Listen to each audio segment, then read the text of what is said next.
कितने लोगों को हम ध्यान सत्र नहीं दे पाते हैं, तो ये सेशन सबको बोलने के लिए दिया जाए तो मैं समझता हूँ अच्छा रहेगा।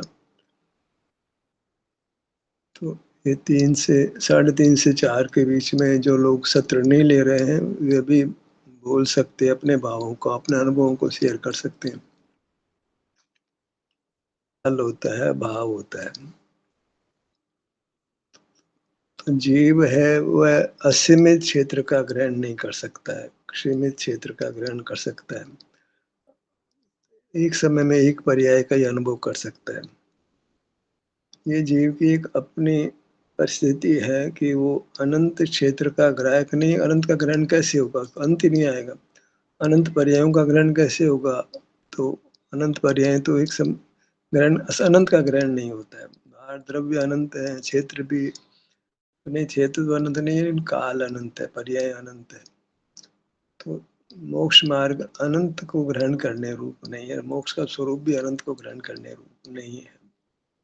भगवान अनंत गुण पर्यायों को जानते हैं। ये बात वस्तु के जीव के स्वभाव के विरुद्ध है। अनंत का ग्राहक जीव नहीं होता है। अनंत का ग्राहक हो तो अनंत ही नहीं रहेगा, जबकि क्षेत्र द्रव्य अनंत है, काल अनंत है। अनादि से अनंत काल चलता है, बाहर में द्रव्य अनंत है। तो अनंत का ग्राहक जो हम जीव को कहते हैं, अनंत गुण द्रव्य पर्यायों को भगवान जानते हैं। तो ये भगवान को के स्वभाव को असंभव जैसा बनाना जैसा है, जो संभव ही नहीं है। भगवान को स्वरूप बन ही नहीं सकता है। तो अनंत का ग्रहण हो तो अनंत नहीं रहता है। तो सबसे पहले तो निर्धार कर लें कि भगवान सकल द्रव्य पर्यायों को जानते हैं। ये बात एकदम गलत है। हमको भी सबको जानने की जरूरत नहीं है। हमको अपना सीमित क्षेत्र ग्रहण कर लें, एक समय की पर्याय ग्रहण कर लें, अपना काम बन जाएगा। जो भगवान का स्वरूप है वही हमारा स्वरूप बनेगा। तो चूंकि जीव अनंत क्षेत्र का ग्राहक नहीं है, इसलिए अपना हमारा क्षेत्र अनंत नहीं है। हमारा क्षेत्र भी अनंत होता तो हम अपना अनुभव नहीं कर सकते थे, क्योंकि अंत ही नहीं आता, हमारा अनुभव कोई पूरा ही नहीं होता। तो कुदरत में ऐसी व्यवस्था है कि हमारा क्षेत्र सीमित है, अनंत नहीं है। सिर से पांव तक हो गया तो अपन पूरा ग्रहण हो गया अपना। और हमारा भूत अनंत है, भविष्य अनंत है, सबको जानने जाएंगे, संभव ही नहीं होगा, अनंत का ग्रहण होता ही नहीं। तो हमको अपने वर्तमान पर्याय का ही ग्रहण होता है। चाहे भगवान हो चाहे हम हो, जीव अपनी वर्तमान पर्याय का ही अनुभव करता है, न भूत का न भविष्य का। इसलिए भगवान अपनी वर्तमान पर्याय का अनुभव करते हैं, अपने सीमित क्षेत्र का अनुभव करते हैं। वही हमको करना है। कितनी सहूलियत है, कितना सा क्षेत्र कवर करना है, पांव से मस्तक तक। कितना परिणाम, ये वर्तमान परिणाम। मोक्ष मार्ग कितना सुगम हो गया। अपना सीमित क्षेत्र एक समय के वर्तमान पर्याय, फैलना ही नहीं है। तत्काल ही एक समय में सारा काम हो जाता है। एक समय में अपना विस्तार ग्रहण किया जा सकता है। अभी तो खैर कमजोरी, शुद्ध अवस्था में सीमित क्षेत्र होने से उसका पूरे का पूरा ग्रहण हो सकता है। वर्तमान पर्याय का ग्रहण तो हमको भी होता है, भगवान को भी होता है। तो इस प्रकार भगवान के और हमारे स्वरूप में कोई ज्यादा अंतर नहीं है। दिक्कत एक ही है कि इंद्रियां मिली है और हम मूर्त को जान रहे हैं। इतना सा दुख का कारण है। इंद्रियां मिली है और उससे हम मूर्त को जान रहे हैं। इस पर विराम लगा दें। इंद्रियां भले ही हो, इंद्रियातीत वर्तन करें। ये तो बोल बहुत रहा है कि इंद्रियों होते इंद्रियों अतीत वर्तन करना। इंद्रियां हो भले से, पर इंद्रियातीत वर्तन करो, इंद्रियों को उपयोग में नहीं लो। ये बात ज्ञान के संबंध में, ये बात बल के संबंध में ले लो। बोलने की विचार करने की शक्ति है, लेकिन विचार नहीं करते हैं। बोलने की शक्ति है, बोलते नहीं है। काय चेष्टा करने की शक्ति है, पर काय चेष्टा नहीं करते। ये पुद्गल के संबंध से हमको 5 प्रकार के इंद्रिय ज्ञान, मन वचन काय बल प्राप्त हुआ, पर इसको उपयोग में नहीं लेते। एक और की श्वास लेने छोड़ने की, हालांकि अपने आप आता जाता है, लेकिन हम भी श्वास ले सकते हैं, रोक सकते हैं, छोड़ सकते हैं। पुद्गल के संबंध से, ये पुद्गल नहीं हो तो श्वास श्वास की बात ही नहीं होती। तो प्राणायाम भी कोई हमारा मोक्ष मार्ग नहीं है, हमारा स्वरूप नहीं है। आसन नाना प्रकार के हम कर सकते हैं, लेकिन पुद्गल के संबंध से होता है। तो आसन नाना प्रकार के करना, जो योगासन कराया जाता है, वो भी हमारा स्वभाव नहीं है। आसन प्राणायाम ये कोई हमारा स्वभाव नहीं है। यम नियम में कुछ पदार्थों का त्याग करते हैं, वो भी हमारा स्वभाव नहीं है। या तो दृष्टि पे बदलते हैं। एक-एक पदार्थों का त्याग जो यम नियम में किया जाता है, जीवन में इस पदार्थ का सेवन नहीं करूँगा या एक आध दिन नहीं करूँगा, ये कोई यम नियम, ये कोई मार्ग नहीं बनता। यम नियम, आसन, प्राणायाम, ये भले हम अभ्यास के लिए कुछ भी करें, लेकिन ये सीधे मोक्ष मार्ग नहीं है। सहकारी भले बना लें, लेकिन इनको मोक्ष मार्ग नहीं कह सकते।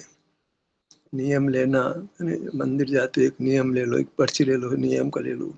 जहाँ भी किसी त्यागी के पास जाते हैं, कहते एक नियम आपको देते हैं, आप भी कहते हैं कोई नियम हमको दिला दो, तो उससे मार्ग नहीं बनता है। आचार्य कहते हैं नियम क्या लेना फिर, अपने स्वरूप में स्थित स्थित रहूँगा, अपने क्षेत्र में रहूँगा, अपने वर्तमान पर्याय का अनुभव करूँगा। ये तो मोक्ष मार्ग ही है। इसको नियम भले नाम दे दो, तो मोक्ष मार्ग, अपने सीमित क्षेत्र में रहूँगा, अपने वर्तमान पर्याय का अनुभव करूँगा, पर को नहीं ग्रहण करूँगा। इतना सीधा सपाट मोक्ष का मार्ग है।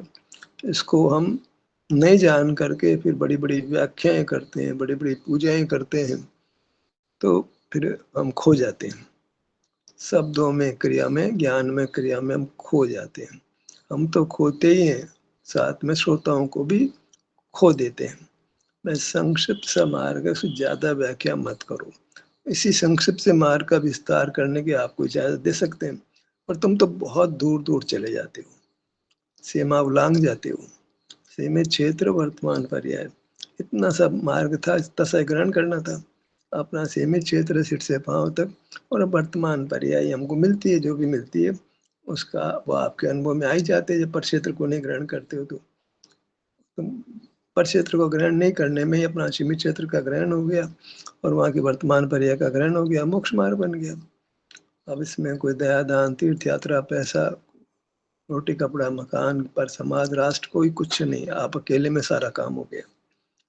अकेले ही तो रहेगा, संग तो आज है, कल नहीं है। मार्ग तो अकेले में चलाना है। उनका संयोग मानते हैं, वो तो साथ छोड़ देते हैं, हम ही उनका साथ छोड़ देते हैं।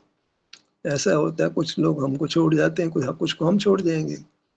साथ तो कोई संयोग मात्र है, तो कब किसका साथ रहता है? हमारी मूर्त का ही हमारे साथ, हमारा क्षेत्र हमारे साथ, हमारा वर्तमान परिणाम हमारे साथ। जो साथ है उसी का आश्रय है।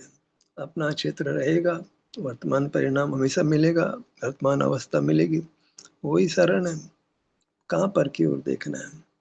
पर इंद्रियाँ मिल गई, पर की ओर देखने लगते हैं, संसार हो जाता है। इंद्रियाँ ना मिली होती, संसार ही नहीं होता।